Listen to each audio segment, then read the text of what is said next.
things.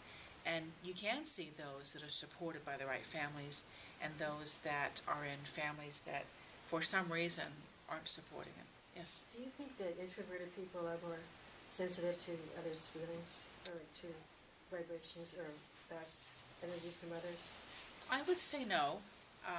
As I understand and interpret introvert and extrovert, introvert is simply people who, like me, that although I like talking and I lead groups, when I need to recharge, I go in, where extroverts simply recharge by talking more, and it's just a different way of managing energy. But I don't think it has a relationship to somebody's psychic abilities. So introverts aren't actually more sensitive to others' energies? Not unless you're an indigo. Yeah. You could be an introverted indigo. Pardon? You could be an introverted indigo. Mm-hmm. Yeah, you can be, indigos can be introverted or extroverted, but yeah, it just means how they recharge.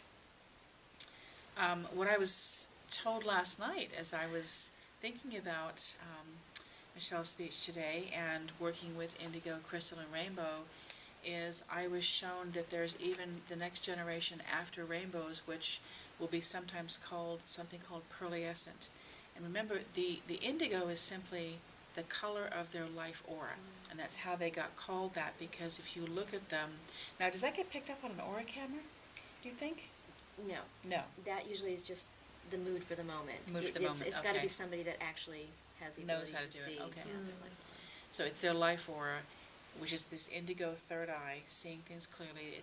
They're coming down here to destroy. When we say destroy, that sounds really rough, but I mean it really is to take out the old systems. Mm-hmm. The crystals come in to rebuild.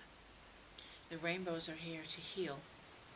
And as I was recently told, this even fourth one up, these ones that will have this pearlescent, they are coming in here to maintain and to expand. It's an amazing, beautiful thing. The old ways, they just don't apply anymore. I mean, we really need to start embracing the idea that this is a new era, and it's fun, and it's interesting, and it's better, and it's more creative, and it's light, and it's easy, and it's filled with joy and divinity, and we're starting to move away from conflict and difference. And the more that we detach from the old ways, the easier it is. So I was reading last night and this morning in this book about how we attach and create things energetically. And I was given this idea about neutrality. And it's different from partnership. And the easiest way to explain it is we had our Honoring Our Elders Day event yesterday over at Laguna Woods. As I was sitting at the front desk, I had my name tag on that said Reverend Danielle. And this gentleman came in. I think he was maybe 65, maybe early 70s. And he started asking me if I'd been to seminary school. And I said, no. I said, I'm not a Christian minister. I'm a metaphysical minister. And I looked at his energy and sort of, he heard the word and it just bounced right out. He had no receptors to understand what that meant. So, I mean, no judgment. I mean, he just didn't have the receptors to understand it. Did you hear him talking to me? Yes. And so he wasn't chastising me, but he was wanting to talk to me about the Bible and biblical, and he was asking me questions about could I quote biblical scripture, and I said, no, actually, because I haven't gone to seminary school. It's not what I studied. And he wanted to make me wrong, or he wanted to create conflict. And I just sat there and I smiled at him, and I wasn't in a state of him being wrong, and I wasn't in a state of him being right. No reacting. I was just handling him with neutrality. And sometimes we use the word indifference, and that might have a negative connotation for some people because it might translate as dismissive. And I wasn't dismissing him. I was simply in a neutral state. And I was letting him talk. And when he he asked me a question about Jesus Christ, and I said, in my heart, he said, that's not in the Bible. And the lady sitting next to me, as he walked away, she said, oh, narrow-minded. But that was a state of contradiction as well. And I hadn't even gone to that process. It's just who he is. It was just the belief system that he had. And he was in a state of wanting to create contradiction. He was in a state of wanting to be right. And he could have picked anything. He could have been talking about the weather, or whether cotton is better than leather. I mean, it really didn't matter the context of his conversation. He was in a place of, in a belief system of, there is only conflict, and so there is argument.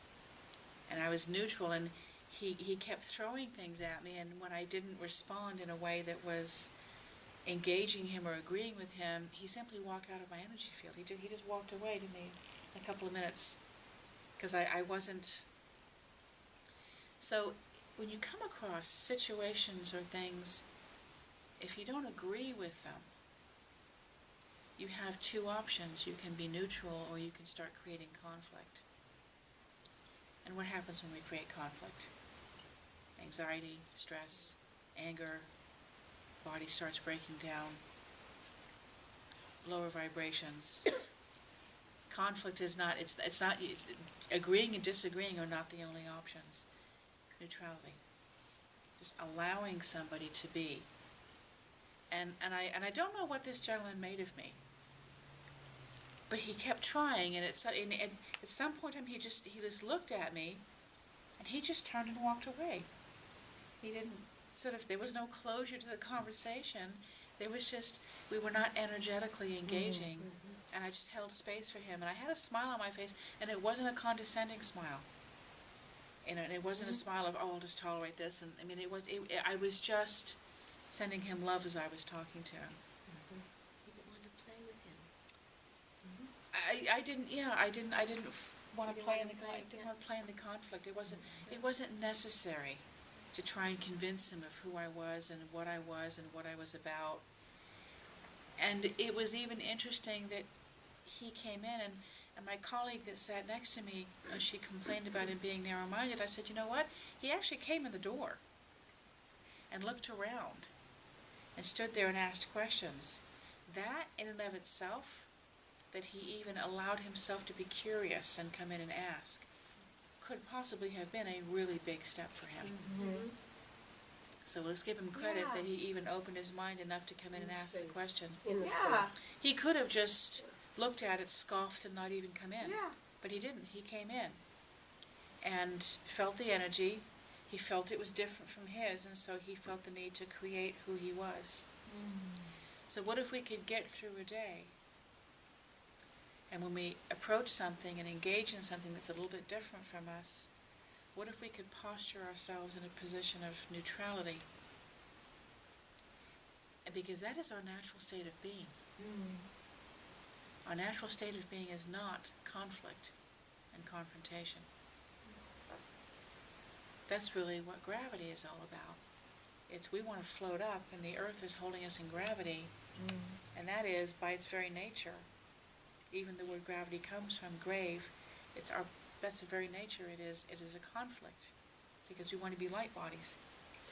So does that mean that other people who are used to conflict, they want to keep us down to create more conflict? Or we need to kind of... They want company. It's like what they're familiar with. Yeah, I don't know that somebody wants to keep us down as compared to so much, this is all they understand. Right, their capacity. And so they don't understand if we're moving out of that energy. It's confusing to them. So it's more like, but this is where I am, isn't this where, and it's of course this is where you are, because this is the only place to be. And so it is confusing to them to believe that there is possibly an alternative way to believe. They also don't want to be alone. They don't want to Yeah. be alone in their space, and that's what's happening right now. Is more and more people are waking up. They're becoming more aware, more conscious of the truth of who they are.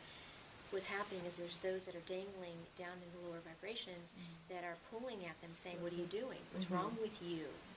Going into the wrongness of them, and what you're saying is about being neutral, or just saying to that person, "That's an interesting point of view that you have."